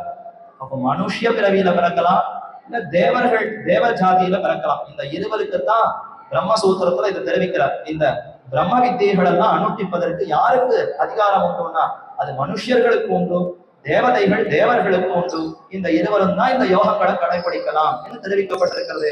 அப்ப சாஸ்திரத்திலேயே மனுஷர்களும் தேவர்களும் தான் இந்த கர்மயோகம் முதலான யோகங்களை அனுஷ்டித்து போகலாம்னா பறவைக்கு நிச்சயமா சாத்தியமே இல்லை. எதையும் கடைபிடிக்காமல் அதை கடைபிடிப்பதற்கு அருகதையும் இல்லாதவர். அர்க்கியஹதம், அக்ரியஹதம்னா ராவணனாலே அவனுடைய வாளாலே அடிபட்டு சிறகு ஒடிந்தவரா சீதா பிராட்டியை தூக்கி கொண்டு போகும்போது ஜடாயு போய் மறித்தார். ராவணா, நீ எவ்வளவு நல்ல அந்த சிறந்த அரசனாக இருக்கிறாய், அதை விட்டுட்டு எதற்கு இந்த மாதிரி தப்பான காரியத்தை செய்கிறான் எவ்வளவோ சொல்லி பார்த்தார். கேட்கல நேர சண்டை ஏற்பட்டது, தன்னுடைய இறக்கைகளால போட்டு அடித்தார். அவனும் எல்லாம் பண்ணி பார்த்தா முடியல. கடைசியில சந்திரஹாசங்கிற வாழை எடுத்து நேர அந்த ஜடாயனுடைய இறக்கைகளை வெட்டி வீழ்த்தினார். பறக்க முடியாதபடி கீழே விழுந்தார். சரித்திரம் எல்லாருக்கும் தெரியும். அப்ப இந்த ராவணனாலே ஒரு ஆயுதத்தினாலேயே வெட்டப்பட்டு இப்ப பிராணன் போயிருக்கிறது, மரணம் ஏற்பட்டிருக்கிறது. இந்த மாதிரி ஏற்பட்டா மோட்சம் கிடையாதுன்னு சொல்றது. முக்தி பெற வேண்டும்னா யார் கையாலேயோ இந்த மாதிரி வெட்டுப்பட்டு ஒரு போரிலே, அதுவும் குறிப்பா ராவணங்கிறவன் எப்படிப்பட்டவன்னா அவன் புலஸ்தியனுக்கு பிறந்தவனா. அதனால புலஸ்தியர்ங்கிறவர் பிராமணர், அந்தன ஜாதி. அந்தனருடைய ஜாதியில பிறந்திருக்கிறதுனால இவனை ஒரு கண்ணோட்டத்துல அந்தனன்னு பார்க்கலாம். ராட்சச பிறவிதான், ராட்சச குணம் தான். ஆனாலும் இவனுடைய தந்தை அந்தனர் குலத்துல சேர்ந்தவனாலே இவர் அந்தனர்னு முடிவு பண்ணலாமா? அப்ப அந்தனராலே ஒருத்தருக்கு இந்த மாதிரியான ஒரு காரியம் ஏற்பட்டது, அந்தனராலே ஒருத்தருக்கு இந்த மரணம் சம்பவித்ததுன்னா அவருக்கு கிடையாதுன்னு சொல்றது. அப்போ இந்த மாதிரி அக்ரியஹதம், பிராமண ஜாதியான ராவணனாலே கொலையுண்டவரும், அடுத்து திரியக்கு பறவையாக பிறந்தவருக்கு ஒண்ணுமே கிடையாது, பறவை எதுவுமே பண்ண முடியாது. அப்படிப்பட்டவருக்கு எப்படி கொடுத்தாய்? ஜடாயு ஏவ, இப்படிப்பட்ட ஜடாயுவை கூட மோட்சமதே, மோட்சத்துக்கு அனுப்பினாய்ங்கிறது என்ன ஆச்சரியமா இருக்கும், ஒன்றும் புரியலையே. இத்தனை தடைகள் இருக்கு, தடையும் மீறி நான் அனுப்புறேன் நீ போன்னு தைரியமா அனுப்புகிறாய்ன்னு சொன்னா போச்சு. அவனுடைய மனுஷிய பாவனை அங்கேயே பொடிவாயிடுது. ஆனா அடுத்த ஜடாயு அனுப்பின பிற்பாடு அப்படியே தேடுறாரு. கோதாவரியே நீ பார்த்தாயா, புலியே நீ பார்த்தாயான்னு தேடுறாங்க. என்ன சுவாமி ஏமாத்துறார். இப்பதான் மோட்சத்துக்கு இவர் அனுப்பி வச்சிருக்காருன்னா சீதை போன வழி இவருக்கு தெரியாதா? ஆனா தெரியாதுன்னு தவித்துக் கொண்டிருக்கிறாரேன்னா என்ன பண்ணுவது? மனுஷ பாவனையோடு இப்படி இருக்கணும்னு பார்த்தாலும் தன்னுடைய பெருமை ஆங்காங்கு வெளிப்பட்டு விடுகிறது. அப்படி இந்த இடத்துல அந்த மோட்சத்தையும் ஜடாயுவுக்கு கொடுத்தார். இதற்கு ஆச்சாரியர்கள் மற்றொரு விதமாக இந்த சமாதானத்தை தெரிவிப்பார்கள். இல்ல ராமன் மனுஷ பாவனைக்கு சேரத்தான் கொடுத்தான் என்று கூறுவதும் உண்டு. நம்பிள்ளை தெரிவித்திருக்கிறது. கூறத்தாழ்வான் கேட்ட கேள்வி. இதற்கு பின்னாடி நம்பிள்ளை காலத்துல இதே போல கேள்வி பதில் ஏற்பட அங்க நம்பிள்ளை இப்படி சாதிப்பான். இந்த மனுஷ பாவனைக்கு சேராமல் சேர்ந்துதான் அவர் கொடுத்தார்னு வச்சுக்கலாம். ஏன்னா ஒரு மனுஷனா இருந்து சிறந்த நல்லாட்சி புரிந்தான்னா எல்லா லோகங்களையும் தன்னுடைய வசத்துல வைக்கலாம். சத்தியேன லோகான் செயலி குருன் சுஷ்ரூஷையா தீனான் தானேன என்று ராகவனா இருப்பவன் தீனர்கள் எல்லாம் நிறைய தானத்தை கொடுத்து தன் வசமாக ஆக்கி விடுவனாம். ஆச்சாரியர்களுக்கு எல்லாம் சுஷ்ரூஷ பண்ணியே தன் வசமாக ஆக்கி விடுவனாம். சத்தியம் பேசி உண்மையாகவே பழகி அனைத்து லோகங்களையும் தன் வசமாக ஆக்கி வைத்திருக்கிறான். எப்படி இந்த பூலோகம், மற்ற பாதாளம், மற்றமுண்டான லோகங்கள் எல்லாம் உலகமோ வைகுந்தமும் ஒரு உலகம் தானே. அது நித்திய விபூதி, இது லீலா விபூதி. அப்ப அந்த நித்திய விபூதி ஆகிற லோகத்தையும் ராமபிரான் சத்தியம் பேசியே தன் வசமாக ஆக்கி வைத்திருக்கிறார். அப்ப ராஜாவுக்கு எவ்வளவு பெருமை இருக்கு பாருங்க. நல்ல ஆட்சி, திறமையான ஆட்சி புரிந்து சத்தியமாக நடந்தால் எல்லாம் அவருக்கு வசமாக ஆகி வரும். அது மாதிரி இப்ப ராமன் சத்தியத்தினாலேயே பராமரத்தை தன் வசமாக ஆக்கி வைத்திருக்கிறானா, அதனால ஜடாயுக்கு கொடுத்தாரே தவிர அவர் பரமாத்மா பரதெய்வங்கிற நிலையில நின்று கொடுக்கலையாம். மனுஷ பாவனைக்கு சேர நல்லாட்சி புரிந்து சத்தியமாகவே இருந்து அதனால பரமத்தை கைப்பற்றி ஜட்டாயு இந்த உலகத்துல எல்லாம் சிரமப்பட்டார். போறோம், சீதா பிராட்டிக்காக தன்னுடைய பிராணனையே கொடுத்திருக்கார். உத்தமமான லோகத்தை கொடுக்கணும். இந்த உலகத்துல மீண்டும் மீண்டும் பிறவி எடுத்து கஷ்டப்படுற லோகத்தை கொடுக்கக்கூடாது. நம்ம கிட்ட இருக்கிறதுலயே உயர்ந்த லோகம் எதுன்னு பார்த்தார். சத்தியத்தினால ஜெயித்த பராபதம் தான் மிக உயர்ந்ததுன்னு பார்த்தார். கொடுத்துடுவோம்னு கொடுத்துட்டாரு. அப்ப மனுஷ பாவனைக்கு சேரவே கொடுத்துட்டாருன்னு நம்பிள்ளை காலத்துல அதுக்கு சமாதானம் ஏற்பட்டது. ஆனால் இங்க கூலத்தாழ்வான் அதை அப்படி கேள்வியா கேட்டு, ஆனா ராமனுடைய திருவுள்ளப்படி இது மனுஷ பாவனைக்கு சேர அவர் செய்தாலும் இது மீறிதான இருக்கிறது, அதிமானுஷமாக இருக்கிறதே என்று ஈடுபடுகிறார். சாலாங்கி சப்த ஸ்திரீன் சரசாதலான்யான் ஏகேஷு ஏகேஷு மந்த ஜவனோ நிரபத்ரயஸ்தம் தேஷு ஏக விவ்யதாகின்ன விப்ரணுன்னம் சாகாமிருகம் மிருகயசேஸ்ம கதம் சகாயம் என்று அடுத்த கேள்வி கேட்கிறார். எம்பெருமானே, ஹே தேவ, சப்தசாலான் சகிரீன் சரசாதலான் ஏக இஷுவந்த ஜவதா துவம் நிரபத்ரஹா. சுக்ரீவனோட சக்கியம் கொண்டார், வாலிய வீழ்த்த வேண்டும்னு சுக்ரீவன் பிரார்த்தித்தான். ஆனா ராமனுடைய பராக்கிரமத்தை பார்த்து வீழ்த்துவார் நம்பிக்கை கொள்ளணுமா? ராமா, நீயும் இப்ப தேர்வு எழுதி ஆகணும். எல்லாருக்கும் இப்ப தேர்வு வைக்கிறாரு. ஏதாவது ஒரு இடத்துல சேர்க்கணும்னா முன்னாடி இந்த தேர்வுல பரீட்சையில அவர் நல்ல மதிப்பெண் எடுத்து தேர்ச்சி பெற்றால்தான் உள்ள சேர்ப்போம். ராமனுக்கே இப்ப தேர்ச்சி, அவர் இந்த தேர்வுல தேர்ச்சி பெற்றால்தான் அடுத்து வாரிய வீழ்த்துவாரு நம்பிக்கை ஏற்படும்னு சுக்ரீவன் சொன்னான். துந்துபின்னு ஒரு அரக்கன் இருக்கான், அவன் வாலியோடு போரிட்டான். சிறந்த பலசாலி, அவனுடைய சரீரத்தை யாராலையுமே அசைக்க முடியாது. வாலி அவனை தன்னுடைய கையால் அப்படி அசைத்து தூக்கி போடுவான். நீ அந்த சரீரத்தை இப்ப தூக்குகிறாயா பார்க்கலாம் என்று என்றைக்கோ வாலியாலே கீழே தள்ளப்பட்டு மரணித்த அந்த துந்துபியினுடைய சரீரத்தை காட்டி இவனை நீ நகர்த்த வேண்டும்னு ராமனுக்கு பரீட்சை வைத்தான். அசகாய சூரனாய் அனபாய சாகசனான ராமன் எதையும் யாரையும் துணையே கொள்ள மாட்டார். ரொம்ப அவருடைய சாகசம், அவருடைய வீரம் எல்லாம் நம்முடைய மனசுக்கே எட்டாது. அப்படிப்பட்ட ராமன் இது என்ன ஒரு பெரிய சாகசமான காரியமா ஏதோ செய்கிறேன்னு அந்த துதுப்பியை அப்படியே ஒரு இதால ஒரு எட்டி உதைத்தார். போய் ரொம்ப தூரத்துக்கு போய் விழுந்தார். ஒரு தேர்வாகச்சா தேர்ச்சி பெற்றாரா, போரும் நிறுத்திருக்கலாமா? ஆனா இப்ப சுக்ரீவன் சொல்றான், இல்ல அது எப்பயோ மரணித்த சரீரம், எலும்பும் தோலும் ஒண்ணுமே இல்லாம காஞ்சி போய் கிடக்கிறது. இத்த உதச்சதுனால நீ ரொம்ப பலசாலி, நான் ஏத்துக்க மாட்டேன். புதுசா இன்னொரு பரீட்சை வைக்கிறேன். எத்தனை பரீட்சை வைக்கிறது? அடுத்த ஒரு பரீட்சை. இதோ மரம் பெரிய சால மரங்கள் இருக்கிறதே, இந்த மரத்துல ஒரு மரத்தை வாரி அப்படியே கட்டி அணைத்து உருக்குலைத்து விடுவான். நீ அந்த மாதிரி இந்த மரத்தை உருக்குலைக்கிறையான்னு பார்க்கலாம். உன்னுடைய அம்பால இதை தைக்கிறாயான்னு நான் பார்க்க வேண்டும் என்று கேட்க, இப்படி மேல மேல அடுத்த பரீட்சை வைத்துக் கொண்டிருந்தால் என்னைக்கு தான் இந்த பரீட்சையை முடிக்கிறது? ராமன் முடிவு பண்ணார். 7ன்னு ஒரு குறிக்கைய மனசுல வைத்துக் கொண்டு அம்பை பூட்டி 7ன்னு சொல்லி இப்படி விட ஆரம்பித்தாராம். 7 என்று சொன்ன உடனே அம்பு பார்த்து, என்ன 7ன்னா என்னது 7?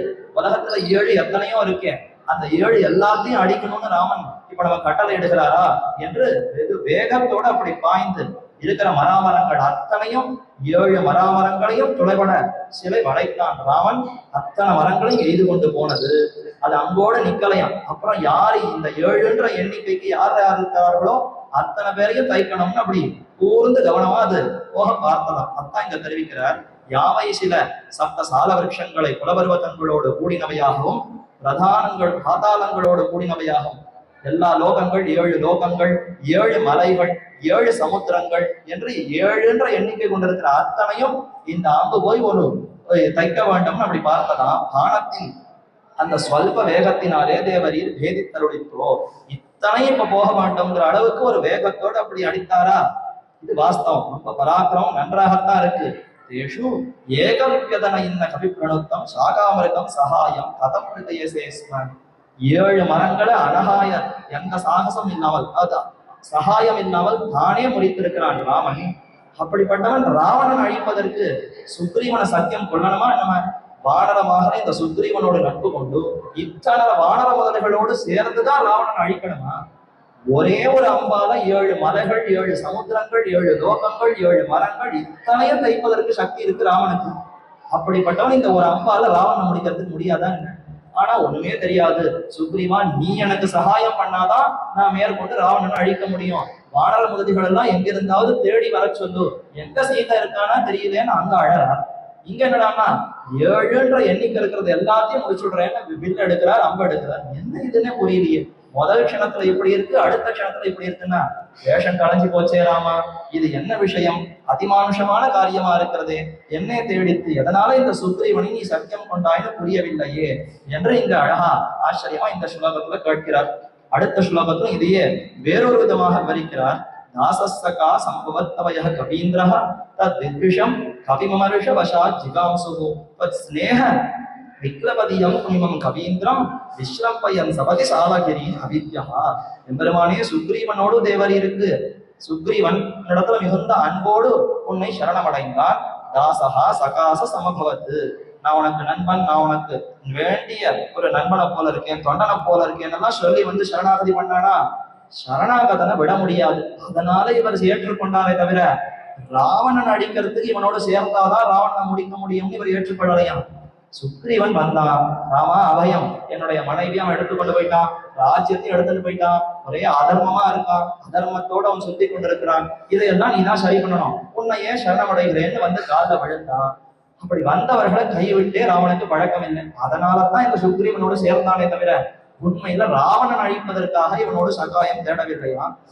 விஷம் கபின், அவனுக்கு விரோதியான வாலியை தேவரீர் கோபவசத்தாலே கொல்ல விரும்பினவராய், வாலியை கொல்றதுக்கு மிகுந்த கோபத்தோடு போனார். சுக்ரீவன் இடத்துல இருக்கக்கூடிய அன்பினாலே, சுக்ரீவன் வந்து காலில் விழுந்த ஒருபாடு அவனோடு ஸ்நேகம் கொண்டாரா. எப்படி ஒரு ஸ்நேகம்னா அப்படியே கண் மலங்க மலங்க பார்க்கிறார். அவரே ஒரு குரங்கு, ஒரு குரங்கை எவ்வளவு நேரம் நம்மளால பார்க்க முடியும், ஆனா வைத்த கண் வாங்காமல் சுக்ரீவனை பார்த்து கொண்டே அனுபவித்துக் கொண்டிருந்தாரா ராமன். என்ன அன்பு, என்ன அன்பு! ஒரு சுக்ரீவன் வானரத்திடத்துல போய் இப்படி அனுபவித்தாரேன்னா அதுதான் ராமன் ஒருத்தரிடத்துல நட்பு கொள்ளுகிறார்னா அந்த அளவுக்கு ஸ்நேகம் அன்பை காட்டுவார். அப்படி அன்பை காட்டி இப்படிப்பட்ட சுக்ரீவனுக்கு இவன் எதிரியா இருக்கிறான இந்த வாலி, இந்த வாலியை தேவரீர் கோபவசத்தாலே கொள்ள விரும்பினீர். ஸ்நேக விகல்பதியம் விஸ்ரம்பயன் சன் சபதி சாலகிரி அவித்யா.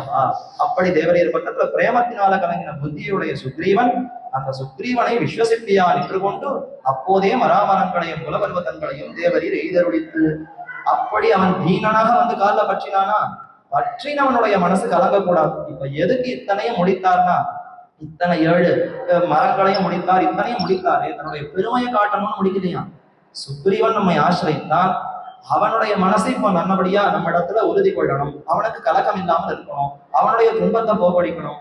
இதற்காகத்தான் வாலியை வீழ்த்தினார், இதற்காகத்தான் இந்த மரங்களை எல்லாம் முடித்தாரே தவிர உண்மையில இந்த சுக்ரீவனை கொண்டு ராவணனை அழிக்கணும் தேவையே இல்லை ராவனுக்கு. அப்ப ஒரு சரணாகதனை கைவிட முடியாது.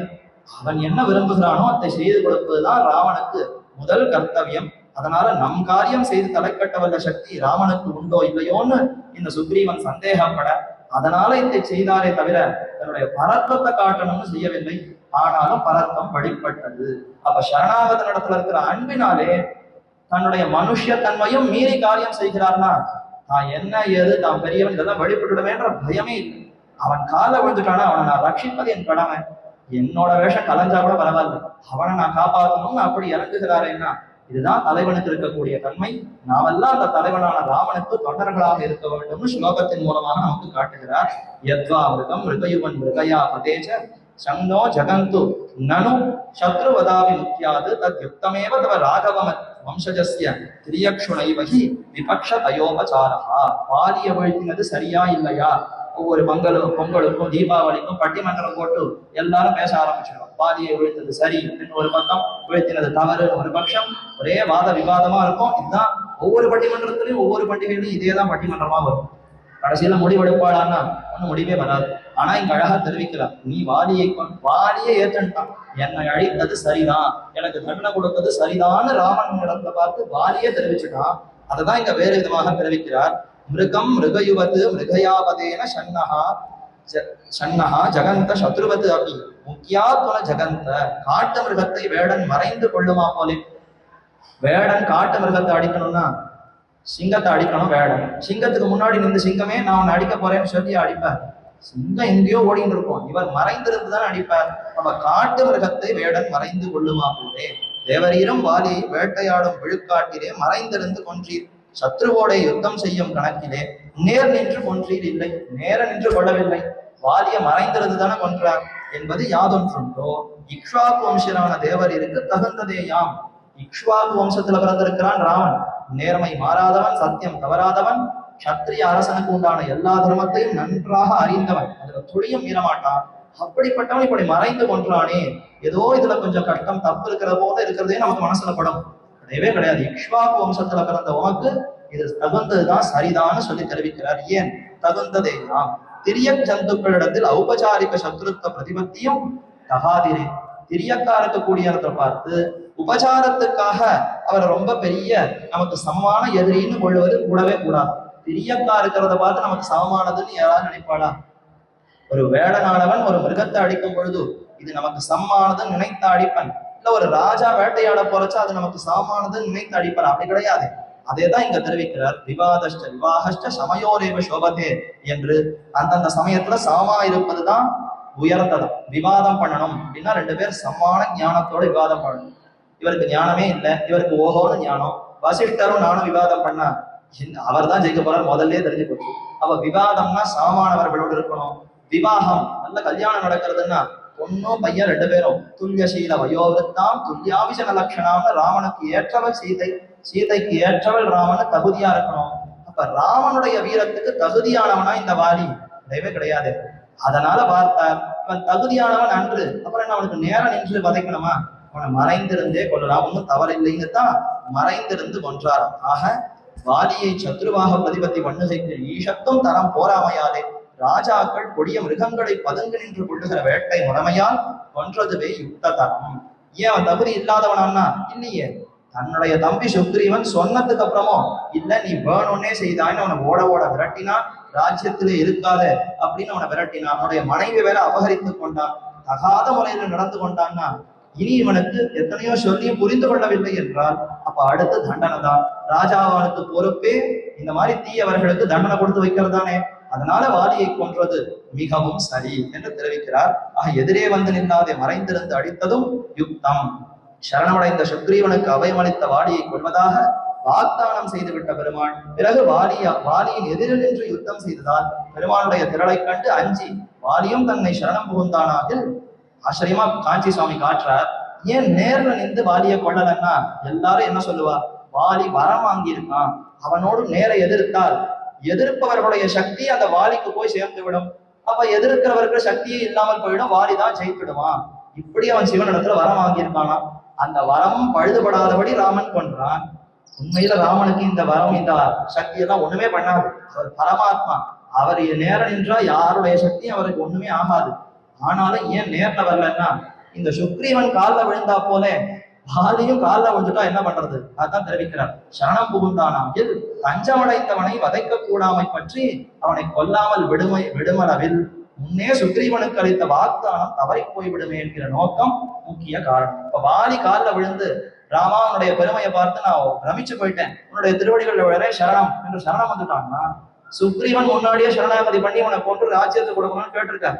இப்ப அடுத்து வாலி வேற காலில் வந்துட்டான்னா எதை பண்றதுன்னு தர்ம சங்கடமா போயிடுவேன். ராமனுக்கு நேர்லயே போகக்கூடாது, பின்னாடி இருந்துதான் இவனை வதைக்க வேண்டும் என்பதற்காகத்தான் பின்னாடி இருந்து வதைத்தார். மானுஷ்யகம் சரிதம் ஆச்சரித்தம் பிரவருத்தா தேவாதிகம் சரிதமங்க கிம் அங்கியகார்ஷீஹி யத் சாகரே பத பவந்தித தாதசேதும் நாதசேதும் சைலைஹி லவங்கம் அசமங்கித சம்பிரணுத்தைஹி. அடுத்து இந்த ஒரு ஸ்லோகத்தோட நிறுத்திக்கிறேன். ரொம்ப ஆச்சரியமா இருக்கே ராமா உன்னுடைய செயல். குரங்குகளை வைத்து கடல்ல பாலத்தை கட்டி இருக்கிறான்னு இது யாரால செய்ய முடியுமா? ஏதோ சின்ன ஆறு போறது, அதுக்கு மேல பாலம் கட்டுறதுக்கு எத்தனையோ வருஷம் ஆகுது. இன்னாருக்கு எழுதணும், அவ அனுமதி வேணும், இவ அனுமதி வேணும், எல்லாம் சேர்த்து பாலம் கட்டினாலும் அது நிக்காம உடஞ்சு விழுந்துடுறது. இவ்வளவு கட்டமா இருக்கு. மனுஷர்களால சேர்த்து பாலம் கட்டுறதுன்னா ஓஹோ ஆகான்னு சிரமப்பட வேண்டியதா இருக்கு. குரங்குகள்ங்கிறது மந்திப்பாய் வடவேங்கட மாமலை. ஒரு இடத்துல அதுக்கு மனசு நிற்காது, அங்க இங்க தத்தி தாவி கொண்டிருக்கக்கூடிய குரங்குகள். அந்த குரங்கு கூட்டத்தை ஒன்றாக சேர்த்ததே ஒரு ஆச்சரியம். அதற்கு மேலே குரங்குகளுக்கும் ஜலத்துக்கும் ஆகவே ஆகாது. எங்கேயான நதி போறது, கடல் போறது, சமுத்திரம் போறதுன்னா அங்க குரங்குகளே இருக்காது. பாருங்க, மலை பிரதேசம் குரங்குகள் ஒவ்வொன்னு சுத்தின்றோம். அதே நதி ஓடுறது, ஜலம் ஓடுறது, குரங்கு இருக்குமான்னா எங்கேயான ஜலத்துல விழுந்த ஆபத்துன்னு ஜலத்துக்கு பக்கமே குரங்கு வராது. அப்படி ஜலத்துக்கு இராய்த்து கொண்டு போகிற குரங்குகளை வைத்துக் கொண்டு பெரிய சமுத்திரத்துல இவர் பாலம் கட்டினார்னா ஏதோ கங்கையில பாலம் கட்டினார், யமுனையில பாலம் கட்டினார் இல்ல, ஆழம் காண முடியாத அகலமாக பறந்திருக்கக்கூடிய சமுத்திரத்துக்கு நடுவிலே அந்த பெரிய கற்களை இட்டு பாலம் கட்டி இருக்கிறார்னா இது என்னன்னே புரியலையே. மானுஷ்யகம் சரிதமாச்சரித்தம் பிரவருத்தா மனுஷத்துக்கு ஏகாந்தமான காரியத்தை செய்வதற்காக நீ தாசரதியாக பிறந்தாய், வாஸ்தவம். தேவர்களுக்கும் நிலமல்லாத காரியத்தை ஏன் ஏற்றுக்கொண்டாய்? தேவர்கள் கூட இந்த மாதிரி செயலை செய்ததில்லை. சமுத்திரத்தை எல்லாம் அடைப்போம், அதுல பாதம் கட்டுவோம், எந்த தேவதையாலும் முயற்சி பண்ணதா? பண்ணிதான் எங்கேயுமே சரித்திரம் இல்லை. அப்ப அவர்களுக்கு கூட முடியாத காரியத்தை நீ செய்திருக்கிறாய். அதுல என்ன ஆச்சரியம்? நாத லவங்க சமிங்கித சம்பிரணுநைகி, வானர வீரர்களால் கொண்டு வந்து எரியப்பட்ட குன்றுகளாலே. வானரங்களுடைய புத்தியோ நிலை நில்லாது அவர்களை ஒன்று திரட்டி அவர்களையும் குன்ற தூக்க வைத்து, என்னன்னா கொஞ்ச நேரம் தூக்கும், அப்புறம் வேற எதையாலும் பார்த்தா கத்தி அங்க ஓடிடும். இப்படி இருக்கிற குரங்களை கூட வசப்படுத்தி, இல்ல இல்ல ராமகாரியம் நாம தான் நடத்தணும், இங்க தொடங்கி இன்னைக்கு பொழுது காலத்தால கிளம்பினார்னா அடுத்த பொழுது ராமன் லங்கையில போய் பிரவேசிக்க வேண்டும்ங்கிற அளவுக்கு தீவிரமா இவர்களெல்லாம் மலைகளையும் கற்களையும் கொண்டு வந்து போட்டு அப்படி கட்டினது. குன்றுகளாலே சமுத்திரத்திலே அணை கட்டினாய்.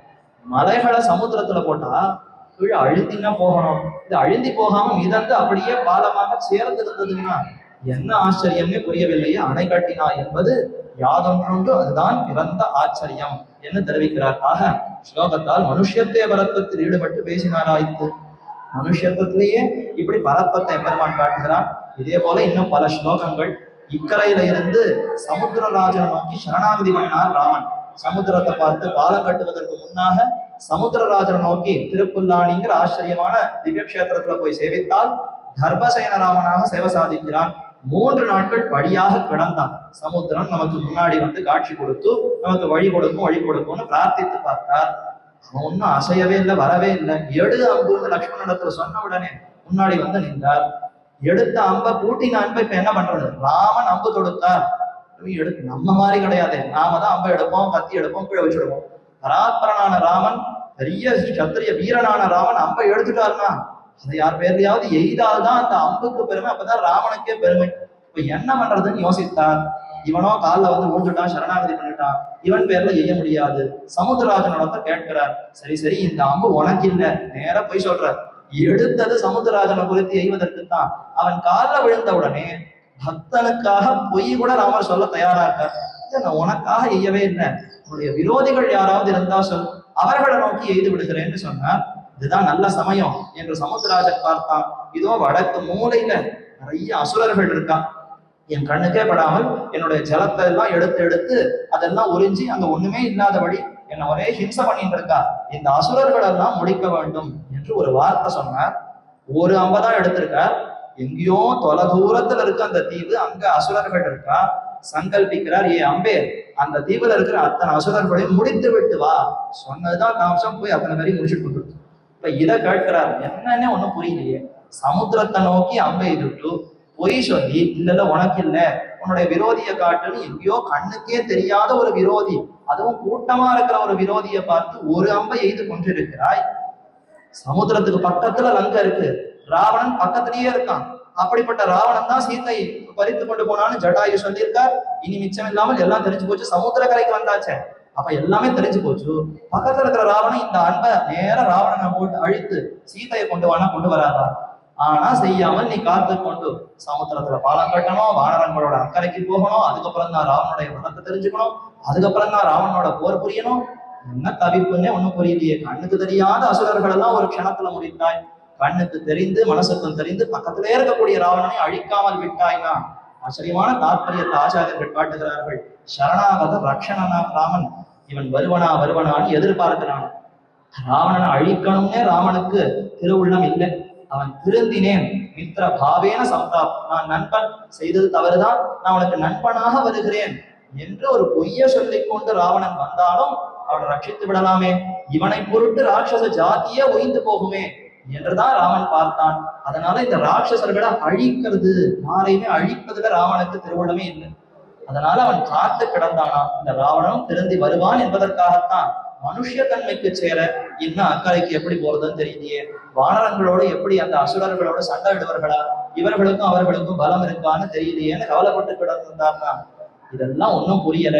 அந்த அசுரர்கள ஒரு க்ஷணத்துல முடித்தாய், ராவணனை முடிக்காமல் இருக்கிறாயே, என்ன ஆச்சரியம் என்றெல்லாம் மேற்கொண்டு பல ஸ்லோகங்களை விசாரித்து இப்படியே ராமாவதாரத்தை அற்புதமாக அனுபவிக்கிறார். இந்த ரீதியில ராவனை அனுபவித்தவர் வேற எந்த ஆச்சாரியரும் இல்லைன்னு சொல்லலாம். கூறத்தாழ்வான் ஒருவர் தான் ராமன் மட்டும் இல்லை, மற்ற அவதாரங்களையும் சேர்த்துதான் அனுபவிக்கிறார். ஆனாலும் ராமனிடத்துல நமக்கு இதெல்லாம் சாதாரணமா ராமாயண சொற்பொழிவு நிறைய கேட்போம், உபன்யாசம் கேட்போம், ஓஹோ ஓஹோ அப்படின்னு தலையாட்டிடுவோம். ஆனா இதெல்லாம் செய்யறாருன்னா மனுஷ பாவனைக்கு மீறி இருக்கேன்னு கேட்கறதுக்கு நமக்கு தெரியுமா? அந்த அளவுக்கு தான் புத்தி நமக்கு இல்லை. ஆனா ஆழ்வான் அதையும் யோசித்து, என்னமா நீ இப்படி அனுபவிக்கிறாய், இப்படி ஆச்சரியமா உன்னுடைய குணங்கள் இருக்கிறதே அனுபவித்து அனுபவித்து தாம் இந்த ஸ்லோகங்களை நமக்கு வழங்கி இருக்கிறார். அதுதான் வள்ளல் தன்மை. தாம் அனுபவித்தது போலும் நிறுத்திருக்கலாமே. ஸ்லோகமாக எழுதி அதிமானுஷஸ்தவம்னு ஒரு கிரந்தமாக ஆக்கி 1000 வருஷத்துக்கு பிற்பாடு ஏதோ ஒரு உபன்யாச தலைப்பு கொடுப்பா, ஒருத்தர் சுவாமி வந்து உபன்யாசிப்பார், இத்தனை பேர் கேட்பா, இதுக்காவது பிரயோஜனப்படும் அன்னைக்கே தெரிந்து கொண்டு சுவாமி இப்படி நூலாக ஆக்கி வைத்தார்னு சொன்னால் அதுதான் அவர்களுக்கு இருக்கக்கூடிய கருணை. தங்கள் அனுபவத்தை தங்களோட நிறுத்திக்க மாட்டார், அடுத்தவர்களுக்கு பகிர்ந்து கொடுத்தே அவர்களுக்கு. அதுதான் உபகார குணம். வள்ளல் தன்னை கொண்டிருக்கக்கூடிய ஆச்சாரியர்கள், மொழியை கடக்கும் பெரும்புகழ் கொண்டிருக்கும் கூறத்தாழ்வான் ராம்பிரானை இப்படியெல்லாம் அனுபவித்தார். நாமும் அவருடைய திருவடிகளிலே சேர்ந்து அவர் எப்படி அந்த அனுபவத்தை காட்டி கொடுத்தாரோ தகுந்த ஆச்சாரியர்களிடத்துல அடிபணிந்து, ஏதோ இந்த சொற்பொழிவு இந்த உபன்யாசம் எல்லாம் சிறிது ஆசையை கிளப்புவதற்காக, முழுவதுமாக இதில் இருக்கக்கூடிய அர்த்தங்கள் எல்லாம் ஆச்சாரியரிடத்துல அடிபணிந்து பல மணி நேரம் பல தடவை கேட்கணும். அப்பதான் நம்ம மனசு உலக விஷயத்திலேயே தத்தி கொண்டிருக்கிறது. இதெல்லாம் சட்டுன்னு உள்ள வாங்கிக்க முடியாது. அப்படியா அப்படின்னு கேட்டுடுவோம். ரசிக்க ரசிக்க அந்த ரசம் நன்னா மனசுல ஊறணும்னா அதிகப்படி அதிலேயே மனசு ஈடுபடணும். தகுந்த ஆச்சாரிடத்துல அடிபணிந்து அர்த்த விசேஷங்களை கேட்டு சத்தை பெற வேண்டும் என்பதையும் இந்த கோட்டியில் இருக்கக்கூடிய பிரார்த்தித்துக் கொண்டு அடியனுடைய பொன் சொற்களை இதோடு நிறுத்திக் கொள்ளுகிறேன். குற்றம் குறைகள் இருந்தால் க்ஷமிக்கும்படி பிரார்த்திக்கிறேன். உயர்ந்த இந்த மணவாள மாமனுடைய 27 மகோத்சவ முன்னாளிலே இப்படி ஒரு வாய்ப்பை நல்கிய சிறுவரங்கம் பெரிய கோவில் பெரிய பெருமாள், கட்டநாயகி தாயார், நாச்சியார், சக்கரவர்த்தி திருமகன் ராமன், கூட இருக்கக்கூடிய எல்லா எம்பெருமான்கள், தாயார், அதே போல ராமானுஜர், மணவாள மாமன்கள், இத்தனை ஆச்சாரியர்களுக்கும் அதனுடைய பிரணாமங்களை தெரிவித்துக்கிறேன். இந்த கோவில் நிர்வாகத்தார் இதை ஏற்படுத்தி இந்த மாதிரி உற்சவம் உபன்யாசங்கள் எல்லாம் ஏற்படுத்தி நடத்தி கொடுக்கக்கூடிய சபையினரோ பெரியவர்களோ யாரோ அத்தனை பேருக்கும் அடியனுடைய பிரணாமங்களை தெரிவித்துக் கொண்டு இப்படி ஒரு வாய்ப்பை நல்கினத்துக்கு மீண்டும் ஒரு தடவை பிரணாமங்களை தெரிவித்துக் கொண்டு அமைகிறேன். லக்ஷ்மீ சரணலாட்சாங்க சாட்சி ஸ்ரீவத்ச வக்ஷசே ஸ்ரீமங்கராய சர்வேஷாம் ஸ்ரீரங்கேஷாய மங்களம். ஸ்ரீமதே ரங்கஜாமாத்ரு முனீந்திராய மகாத்மனே ஸ்ரீரங்கவாசினே பூயாத் நித்யஸ்ரீ நித்யமங்கலம். ஆழ்வார் திருவடிகளே சரணம், எம்பெருமானார் திருவடிகளே சரணம், ஜீயர் திருவடிகளே சரணம்.